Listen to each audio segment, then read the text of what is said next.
রাজধানী পেট্রোল পাম্পে গ্রাহক ভোগান্তি চরমে, জ্বালানি তেলের মজুত ইতিহাসের সর্বোচ্চ, দাবি প্রতিমন্ত্রী। রাতে হজের প্রথম ফ্লাইট উদ্বোধন করবেন প্রধানমন্ত্রী, পরিদর্শন করছেন হজ ক্যাম্প। হামের উপসর্গে আরও 5 শিশুর মৃত্যু, টিকার পর্যাপ্ত মজুদ আছে, সংক্রমণ কমার আশা স্বাস্থ্যমন্ত্রীর। হরমুজ প্রণালী খুলে দিল ইরান, বিশ্ববাজারে কমছে তেলের দাম, শিগগিরই যুদ্ধ শেষের ইঙ্গিত ট্রাম্পের।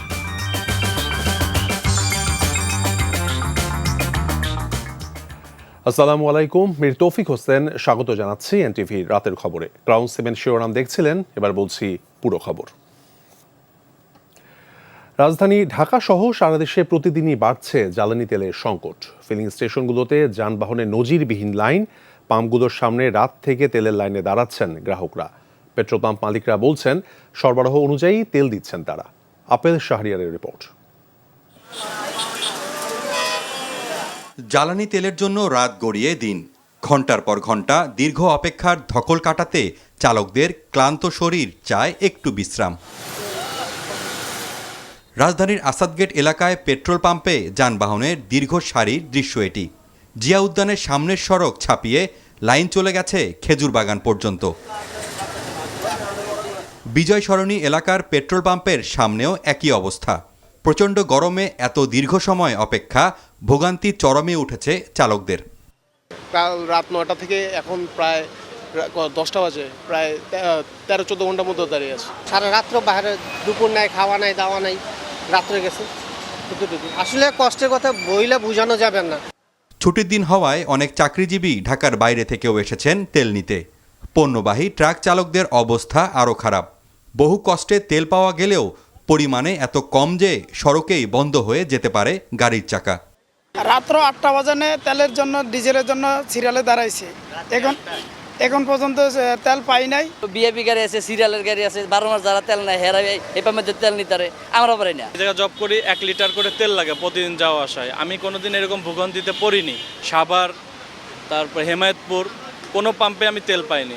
আমরা যে পরিস্থিতিতে আছি, মানে খুব ভয়াবহ পরিস্থিতি। ঢাকা বাইরে গেলে তেল দিচ্ছে না।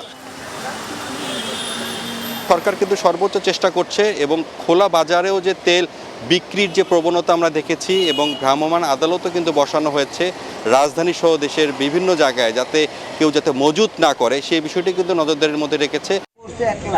একই চিত্র রাজধানীর বাইরে। রাজশাহী, খুলনা, মৌলভীবাজার, চট্টগ্রামে তেলের জন্য রীতিমতো হাহাকার চলছে। কোথাও কোথাও হাতাহাতির পর্যায়ে চলে গেছে পরিস্থিতি।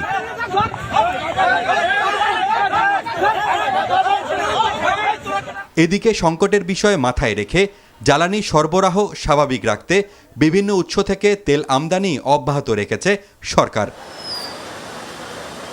Apple Shahriar, NTV news, Dhaka.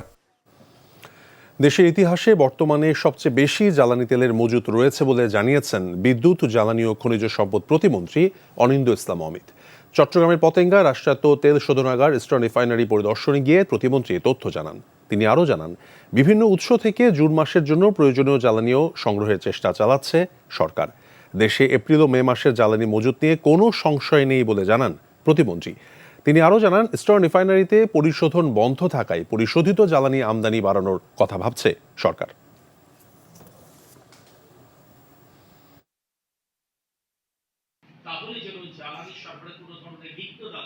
বর্তমানে বাংলাদেশের ইতিহাসে সবচাইতে বেশি পরিশোধিত জ্বালানি আমাদের মজুদ রয়েছে। আমাদের এপ্রিল এবং মে মাসের যে জ্বালানি চাহিদা, সেটি আমরা সংগ্রহ করেছি এবং যেটি নিশ্চিত সরবরাহ লাইনে আছে সেটিকে বিবেচনায় নিয়ে বলতে পারি এপ্রিল এবং মে মাসে যেটি জ্বালানি চাহিদা সেটি পূরণের পূর্ণ সক্ষমতা বাংলাদেশ সরকারের রয়েছে এবং সেটি আমরা নিশ্চিত করতে সক্ষম হয়েছি। নাগরিক বান্ধব ব্যবস্থাপনার অভাবে শহরে ব্যক্তিগত গাড়ির চাপ বেড়েছে, আর এতে দেশে বৈশ্বিক জ্বালানি সংকটের প্রভাব বাড়ছে বলে মনে করছেন বিশেষজ্ঞরা। Institute of planning and development আয়োজিত এক সেমিনারে বক্তারা এসব কথা বলেন। নগর পরিকল্পনায় পরিবহন ব্যবস্থা নিয়ে বিশদ পরিকল্পনা না থাকায় জ্বালানি সংকট তীব্র হওয়ার শঙ্কা জানিয়েছেন নগর পরিকল্পনাবিদ ডক্টর আদিলুর রহমান খান। তিনি বলেন, আবাসিক ও বাণিজ্যিক ভবনে এসির ব্যবহার কমিয়ে সবুজায়ন বাড়াতে হবে। পাশাপাশি ব্যক্তিগত উদ্যোগে সৌর বিদ্যুৎ উৎপাদন করার পক্ষেও মত দিয়েছেন নগর বিশেষজ্ঞরা। বৈশ্বিক জ্বালানি সংকট পরিস্থিতিতে নগরায়ন এবং উন্নয়ন ভাবনা শীর্ষক সেমিনারে বিশেষজ্ঞরা আরও জানান, পথচারী বান্ধব ফুটপাত না থাকায় যানবাহন ব্যবহারে উৎসাহিত হচ্ছে নগরবাসী।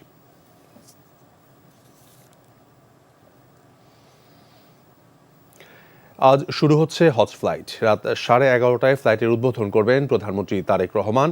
এরই মধ্যে আশকোনা হজ ক্যাম্পে হজযাত্রীদের জন্য প্রধানমন্ত্রী শুভেচ্ছা উপহার পাঠিয়েছেন।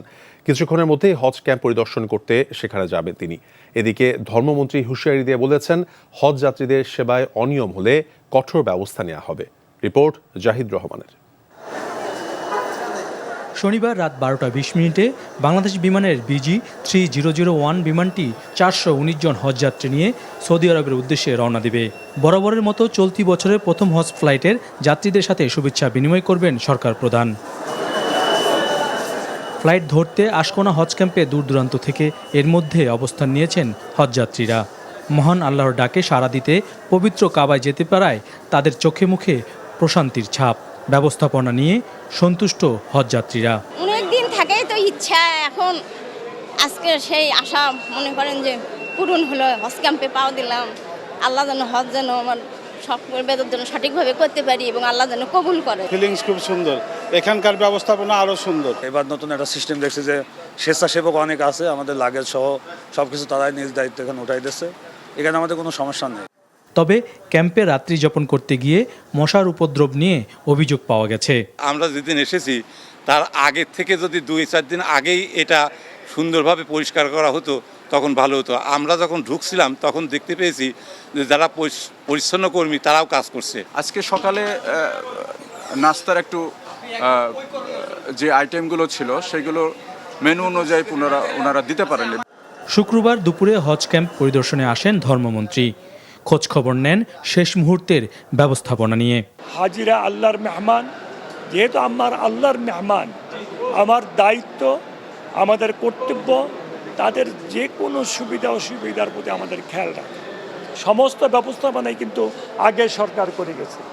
আমরা বিচার ব্যবস্থা, টিকেটের ব্যবস্থা আমরা আসার পর আমরা এগুলি তড়িৎ গতিতে করার চেষ্টা করেছি এবং অনেক প্রবলেম ছিল, যে প্রবলেমগুলি আল্লাহর রহমতে আমরা সলভ করতে পেরেছি আল্লাহর রহমত। শনিবার 14টি ফ্লাইটে 5,765 জন সহ এবার মোট 78,500 জন ধর্মপ্রাণ মানুষ সৌদি আরব যাচ্ছেন পবিত্র হজ পালনে।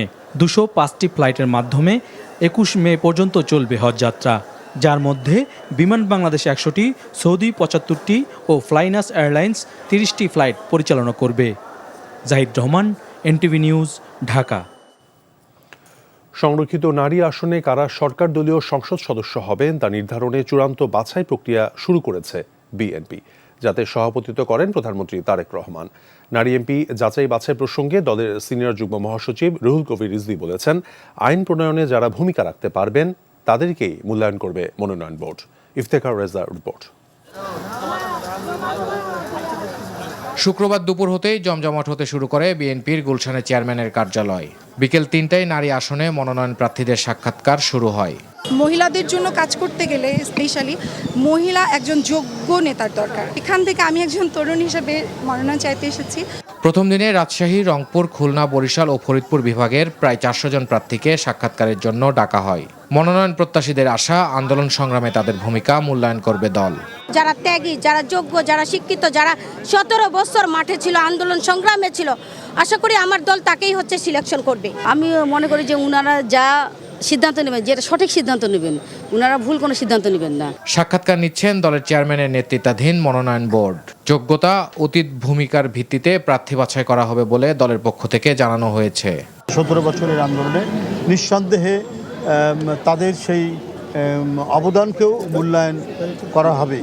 পাশাপাশি সংসদে কথা বলা এবং কথা বলার জন্য এবং আইন প্রণয়নের ব্যাপারে যে জ্ঞান থাকা দরকার, যে শিক্ষা থাকা দরকার, এইসব বিষয়গুলো এখানে বিবেচিত হবে বলে আমি মনে করি।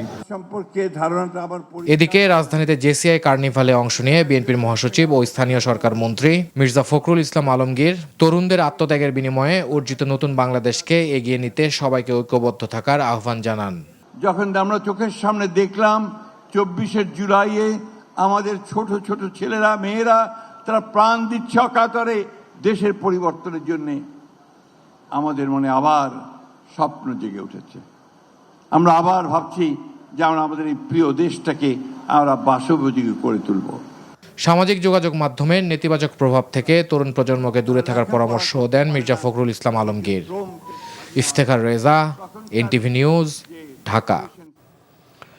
এই মুহূর্তে বিএনপি চেয়ারম্যানের গুলশান কার্যালয়ের সামনে আছেন সহকর্মী এইচ.এম. মেহেদী হাসান, সরাসরি যুক্ত হচ্ছেন তিনি। মেহেদী, মনোনয়ন বোর্ডের সভার সবশেষ কি খবর আছে আপনার কাছে?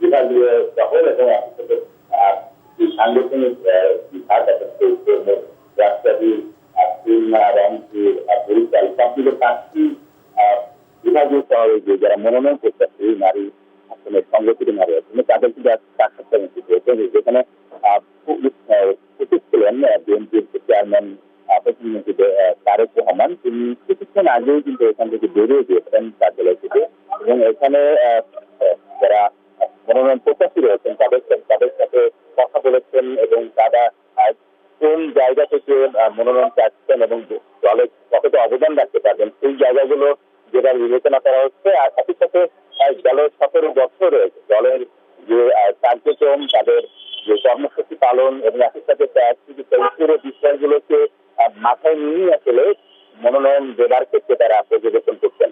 একই সাথে জানিয়ে রাখছি যে এখানে কিন্তু বিভিন্ন জেলার যারা মনোনয়ন প্রত্যাশী রয়েছেন তারা এখানে প্রবেশ করছেন, বিকেল থেকে কিন্তু প্রবেশ করছেন। তার আগে তারা অবস্থান নিয়েছেন এবং তারা একটি আশাবাদী ব্যক্ত করেছেন। অনেক ক্ষেত্রে আমরা কথা বলি, তারা বলেছেন যে তারা দলীয় যে সিদ্ধান্ত সেই সিদ্ধান্তই তারা মেনে নেবেন এবং দলের অবদান যেই কর্মসূচি তারা পালন করবেন এবং দলের মঙ্গলের জন্য তারা কাজ করে যাবেন।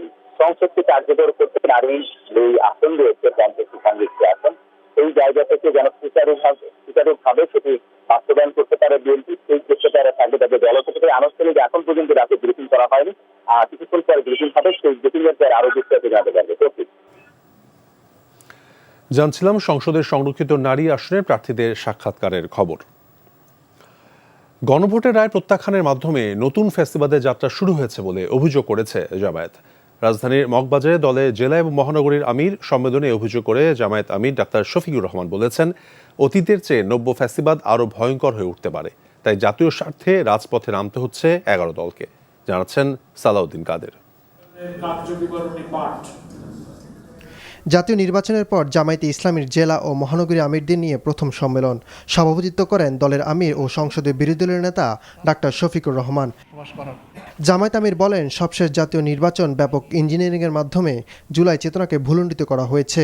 সংবিধানের ইচ্ছেমতো সংশোধনের মাধ্যমে ফ্যাসিবাদী কায়দায় দেশ চালাতে চাইছে সরকার। গণতান্ত্রিক সব প্রতিষ্ঠানে দলীয়করণের অভিযোগ করেন জামায়াত প্রধান। এই মার্কা ইলেকশনে 2008 সালেও হয়েছিল।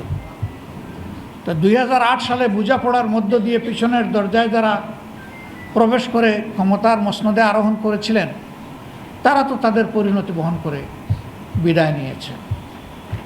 এখনও যদি কেউ এরকম করে থাকেন এবং যদির কোনো অবকাশ নাই, ইতিমধ্যে তা প্রমাণিত, তাহলে তাদের পরিণতিও ভিন্ন কিছু হওয়ার কথা নয়। সরকার ব্যাংকগুলোর উপর কালো হাত বাড়াচ্ছে মন্তব্য করে সব অপকর্ম প্রতিরোধে দেশবাসীকে এগিয়ে আসার আহ্বান জানান জামায়াত আমির। আমাদেরকে যখন সংসদে ন্যায্য বিষয়ে কথা বলতেই দেওয়া হবে না, তখন আমাদের জায়গা থাকে রাজপথ। কারণ আমরা জনগণের দায়িত্ব নিয়ে তো সেখানে ঢুকেছি, জনগণকে কথা দিয়েছি, সেই কথাগুলোর বাস্তবায়ন হচ্ছে না, কথা বলতে দেওয়া হচ্ছে না। এখন তাহলে যেখানে স্পিকারের পারমিশন লাগে না সেখানেই আমাদেরকে কথা বলতে হবে। ডাক্তার শফিকুর রহমান বলেন, জ্বালানি সহ সংকট নিয়ে লুকোচুরি খেললে পরিস্থিতি উত্তরণ কঠিন হবে। জুলাই চেতনার আলোকে জনগণকে সঙ্গে নিয়ে দেশ চালাতে সরকারের প্রতি আহ্বান তার। সালাউদ্দিন কাদের, এনটিভি নিউজ, ঢাকা। বাংলাদেশের ক্ষমতাচ্যুত প্রধানমন্ত্রী ও জুলাই গণহত্যা মামলায় মৃত্যুদণ্ডপ্রাপ্ত ফ্যাসিস্ট শেখ হাসিনাকে দেশে ফিরিয়ে আনার অনুরোধ খতিয়ে দেখছে ভারত। বাংলাদেশের চলমান বিচারিক এবং অভ্যন্তরীণ আইনি প্রক্রিয়ার অংশ হিসেবে আশাই অনুরোধটি পর্যালোচনার কথা জানিয়েছে ভারত। দিল্লিতে নিয়মিত সংবাদ সম্মেলনে তথ্য জানান ভারতের পররাষ্ট্র মন্ত্রণালয়ের মুখপাত্র রণধীর জয়সওয়াল। প্রশ্নের জবাবে তিনি আরও বলেছেন, বাংলাদেশের অনুরোধটি দিল্লি খতিয়ে দেখছে, বিষয়টি নিয়ে সব অংশীজনের সঙ্গে গঠনমূলক আলোচনা চালিয়ে যাবে ভারত। ভারতের মুখপাত্র জানান, তারা বাংলাদেশের সব ঘটনা প্রবাহ নিবিড়ভাবে পর্যবেক্ষণ করছে। তিনি বলেন, ভারতের পররাষ্ট্রমন্ত্রী বাংলাদেশের বর্তমান সরকারের সঙ্গে গঠনমূলকভাবে কাজ করার এবং দ্বিপাক্ষিক সম্পর্ককে আরও শক্তিশালী করার ইচ্ছা পুনর্ব্যক্ত করেছেন। হামের উপসর্গ নিয়ে সর্বশেষ 24 ঘন্টায় সারা দেশে আরও 5 জন শিশুর মৃত্যু হয়েছে। নতুন আক্রান্ত হয়ে চিকিৎসা নিচ্ছে 1115 জন সন্দেহভাজন রোগী। এ নিয়ে গত এক মাসে হাম এবং হামের উপসর্গে 216 জন শিশুর মৃত্যু হয়েছে। এদিকে হাম সংক্রমণ কমাতে টিকা কার্যক্রমের উপর জোর দিয়ে স্বাস্থ্যমন্ত্রী বলেছেন, দেশে ভ্যাকসিনের পর্যাপ্ত মজুত রয়েছে। ইমরুল কায়েসের ডেস্ক রিপোর্ট। রাজধানী ঢাকাসহ সারা দেশের হাসপাতালের শিশু ওয়ার্ডগুলোতে প্রতিনিয়ত আসছে নতুন রোগী। কেউ আক্রান্ত হয়ে কেউ বা হামের উপসর্গ নিয়ে চিকিৎসকের দ্বারস্থ হচ্ছেন। হাসপাতালগুলোতে মেডিকেল টিম করে আইসোলেশন ওয়ার্ডে চলছে আক্রান্ত শিশুদের চিকিৎসা। হাম ও এর উপসর্গ নিয়ে রাজধানীর বাইরে রাজশাহী, বরিশাল, ময়মনসিংহ, নেত্রকোনা, গোপালগঞ্জ, ঠাকুরগাঁও সহ বেশ কয়েকটি জেলায় সবচেয়ে বেশি শিশু ভর্তি রয়েছে। আবার অনেকে পরীক্ষা নিরীক্ষা শেষে বাড়িতেও চিকিৎসা নিচ্ছেন। এদিকে দুপুরে সচিবালয়ে সংবাদ সম্মেলন করে স্বাস্থ্যমন্ত্রী সরদার সাখাওয়াত হোসেন বলেছেন, দেশে পর্যাপ্ত ভ্যাকসিনের মজুদ আছে, পাশাপাশি আমদানিও চলছে। টিকার সিরিঞ্জের ঘাটতিও মে মাসের মধ্যে মিটে যাবে। ভ্যাকসিন কার্যক্রমে আমাদের কোনো গাফিলতি নেই, আমাদের গুদামজাত বা স্টকের কোনো ঘাটতি নেই। ইনশাআল্লাহ সামনের দিনও ঘাটতি হবে না। আমরা সব সময় যেভাবে এখন কাজ চিন্তাধারা নিয়েছি, সামনের 6 মাস পর্যন্ত আমরা স্টক কনফার্ম রাখবো। 6 মাস যাওয়ার 60 ডেজ আগে নতুন 6 মাসের জন্য আমরা এই ভ্যাকসিন ডেলিভারি নেওয়ার জন্য কার্যক্রম কিভাবে করব সমস্ত কিছু আমরা স্থিরীকৃত করেছি। মন্ত্রী বলেন, যক্ষ্মার ভ্যাকসিন নিয়ে বিভিন্ন মাধ্যমে ভুল তথ্য ছড়ানো হচ্ছে। আগামী জুন মাস পর্যন্ত ভ্যাকসিনের কোনো সংকট নেই। যক্ষ্মার যেমন বিসিজি 2টা পার্ট আছে, যক্ষ্মার হাতে পর্যাপ্ত পরিমাণে আছে, মাঠ লেভেলে আমাদের ম্যান পাওয়ার আছে, আমাদের টিকা কার্যক্রম চলছে। Imrul Kayes, NTV news desk. রাজধানীর শাহবাগের ফুটপাতে বসবাস করা ছিন্নমূল অসহায় গোলাপী বেগমকে এবার নতুন বাড়ি উপহার দিলেন বিএনপি চেয়ারম্যান ও আমরা বিএনপি পরিবারের প্রধান পৃষ্ঠপোষক প্রধানমন্ত্রী তারেক রহমান। বিকালে আমরা বিএনপি পরিবারের উপদেষ্টা এবং নরসিংদী রায়পুরার সংসদ সদস্য ইঞ্জিনিয়ার আশরাফ উদ্দিন বকুলের নেতৃত্বে একটি প্রতিনিধি দল নতুন বাড়ির নির্মাণ কাজ উদ্বোধন করেন। আগামী 2 মাসের মধ্যে ব্রাহ্মণবাড়িয়ার নবীনগর উপজেলার রতনপুর গ্রামে 2 শতক জমির উপর নির্মিত বাড়িটি হস্তান্তরের কথা রয়েছে। এ সময় ব্রাহ্মণবাড়িয়া 5 আসনের সংসদ সদস্য অ্যাডভোকেট আব্দুল মান্নান সহ স্থানীয় নেতাকর্মীরা উপস্থিত ছিলেন। রাজশাহী বিশ্ববিদ্যালয়ের চিকিৎসা কেন্দ্রে সেবা নিতে আসা শিক্ষার্থীকে প্রাথমিক চিকিৎসা না দিয়ে মেডিকেল কলেজে পাঠানোর অভিযোগে বিশ্ববিদ্যালয়ের চিকিৎসা কেন্দ্রে তালা ঝুলিয়ে দিয়েছেন শিক্ষার্থীরা জানান, সকালে ক্রিকেট খেলতে গিয়ে ঠোঁটে গুরুতর আঘাত পান বিশ্ববিদ্যালয়ের 2024-25 শিক্ষাবর্ষের শিক্ষার্থী শাহরুখ হোসেন। পরে সহপাঠীরা তাকে প্রাথমিক চিকিৎসার জন্য বিশ্ববিদ্যালয়ের চিকিৎসা কেন্দ্রে নিয়ে যান, কিন্তু সেখানে দায়িত্বরত চিকিৎসকরা কোনো চিকিৎসা না দিয়ে রাজশাহী মেডিকেল কলেজ হাসপাতালে নিয়ে যেতে বলেন। এতে ক্ষুব্ধ হয়ে সহপাঠীরা বিকালে বিশ্ববিদ্যালয়ের চিকিৎসা কেন্দ্রে তালা ঝুলিয়ে দেন। এ সময় বিশ্ববিদ্যালয়ের প্রক্টর এবং রাকসু প্রতিনিধিরা শিক্ষার্থীদের সঙ্গে কথা বলে সমাধানের চেষ্টা করে। মধ্যপ্রাচ্য অস্থিরতায় নতুন শ্রমবাজার খুঁজছে সরকার উল্লেখ করে প্রবাসী কল্যাণ এবং বৈদেশিক কর্মসংস্থান ও শ্রম কর্মসংস্থান মন্ত্রী আরিফুল হক চৌধুরী বলেছেন, মালয়েশিয়া, জাপান, ইউরোপের বিভিন্ন দেশে প্রশিক্ষিত লোকবল প্রেরণের চেষ্টা অব্যাহত রয়েছে। দুপুরে সিলেটের কারিগরি শিক্ষার্থীদের মেধা অন্বেষণমূলক আয়োজন স্কিলস অ্যান্ড ইনোভেশন কম্পিটিশনের উদ্বোধন শেষে তিনি এসব কথা বলেন। বৈশ্বিক শ্রমবাজারে প্রতিযোগিতা বাড়ায় দক্ষ জনশক্তি গড়ে তোলাই এখন বড় চ্যালেঞ্জ। সরকার নানানভাবে প্রশিক্ষণের আয়োজন এবং পরিকল্পনা করছে।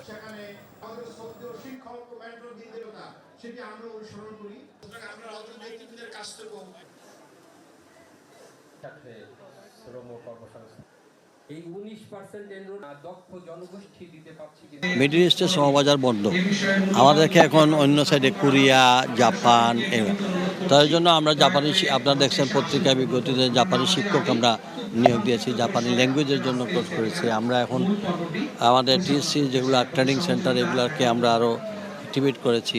প্রত্যেকটি সেক্টরে, শুধু কলকারখানা না, শিক্ষা প্রতিষ্ঠান থেকে শুরু করে আমাদের বেসিক জিনিসগুলো নিয়ে উনি কাজ করতেছে। নানান আয়োজনে পহেলা বৈশাখ উদযাপন করেছে মালয়েশিয়ায় অধ্যয়নরত বাংলাদেশি শিক্ষার্থীরা। বৈশাখী সাজ, রঙিন পোশাক, পিঠাপুলি, চটপটি ফুচকার দেয়ালে দেয়ালে বাঙালিয়ানার ছোঁয়া সবই ছিল এই অনুষ্ঠানে। মালয়েশিয়া প্রতিনিধি কাইসার হামিদ হান্নানের পাঠানো রিপোর্ট।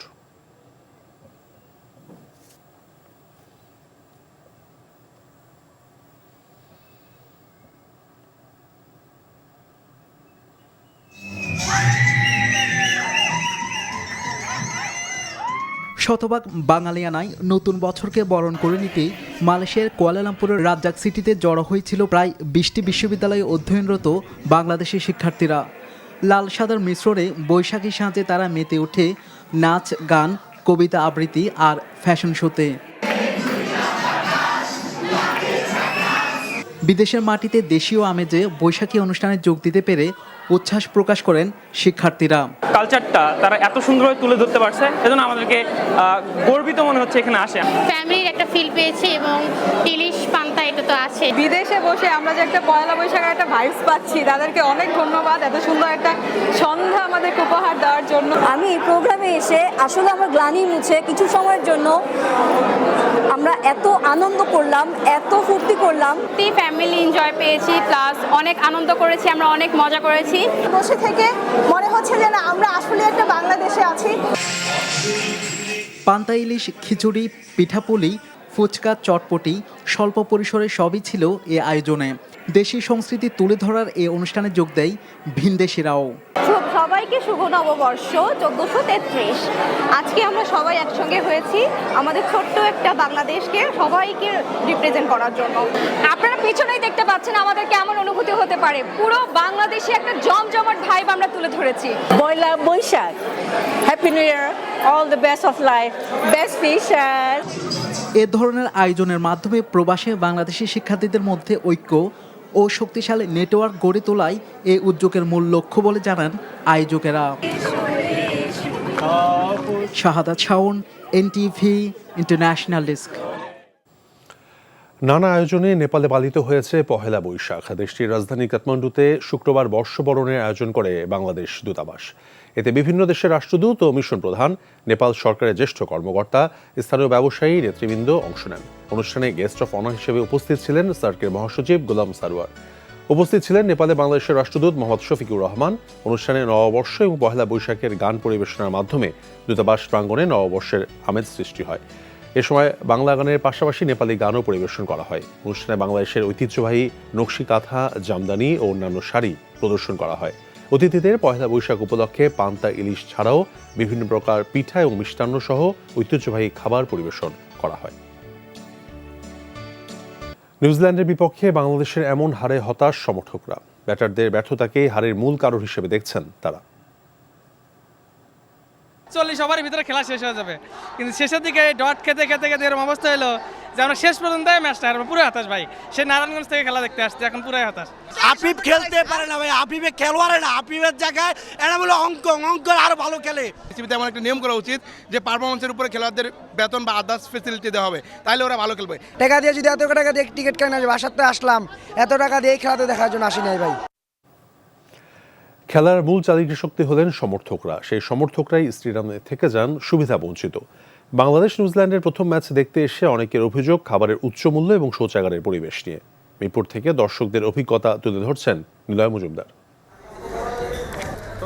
বাংলাদেশের ক্রিকেট এখন পর্যন্ত যতটুকু এগিয়েছে এর পেছনে দর্শকদের অবদান কম নয়। জয় কিংবা হার যে কোনো সময় লিটন মিরাজদের পাশে দাঁড়িয়েছেন দর্শকরা। কিন্তু বাংলাদেশের প্রেক্ষাপটে কঠিন বাস্তবতা হচ্ছে সেই দর্শকরাই স্টেডিয়ামে এসে পড়ছেন নানা ভোগান্তিতে। দিনের অবসর সময়টা ভালো কাটাতে মানুষ খেলা দেখতে আসেন স্টেডিয়ামে। সেই স্টেডিয়ামই মেঝেতে পানি পড়ে রয়েছে, বাথরুমের পানি এসে পড়েছে, উপচে পড়েছে এই মাঝের জায়গাটাতে। এই সমস্যাটা সমাধান কে করবেন? তামিম ইকবাল বৃহস্পতিবারে তিনি বলেছিলেন এক ভিডিও বার্তায় যে খুব শীঘ্রই দর্শকদের এই সমস্যার সমাধান করা হবে।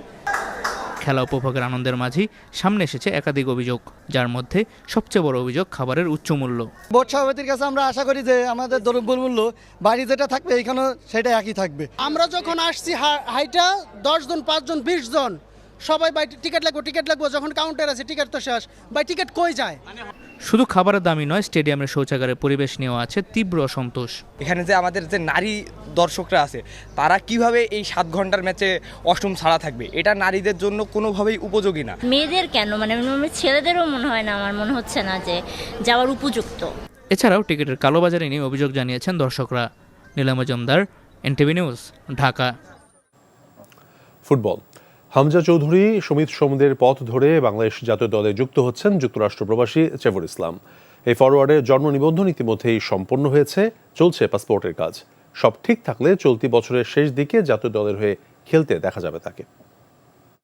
উনি ওনার সাপোর্টিং যা যা কাগজপত্র ছিল ওগুলো আমাকে পাঠান, এবং একই সাথে উনি আনফর্চুনেটলি বলেন যে দেখো আমার 26-এ আমার অ্যাভেলেবিলিটি ইজ ভেরি ডিফিকাল্ট, আমার অনেক কমিটমেন্ট অলরেডি আছে, বাট 27 থেকে আমি ইনশাল্লাহ I will be able to contribute, আর 26-এর শেষে হয়তো আমি একটা চান্স নিতে পারি। তখন আমি বলি যে দ্যাট ইজ পারফেক্টলি ওকে, আপনি কনসেন্ট দিয়েছেন সেটা আমাকে জরুরি, আপনি আমাকে একটা কনসেন্ট দেন এবং আমরা ইন দ্য মিন টাইম আপনার কাজ সেরে ফেলি, বিকজ কাজ সেরে ফেললে আপনারও যদি কোনো স্কোপ আসে তখন সাথে আপনি আসতে পারবেন। এই ছিল রাতের খবরে। এই খবরের ভিডিও সহ আপডেট জানতে ভিজিট করুন এনটিভি অনলাইন www.ntvbd.com। এছাড়াও এনটিভির জনপ্রিয় সব অনুষ্ঠান এবং খবরের আপডেট জানতে ভিজিট করুন আমাদের ইউটিউব এবং ভেরিফাইড ফেসবুক পেজ। রাত 1টায় মধ্যরাতের খবর দেখার আমন্ত্রণ রইল। ধন্যবাদ সবাইকে, শুভরাত্রি।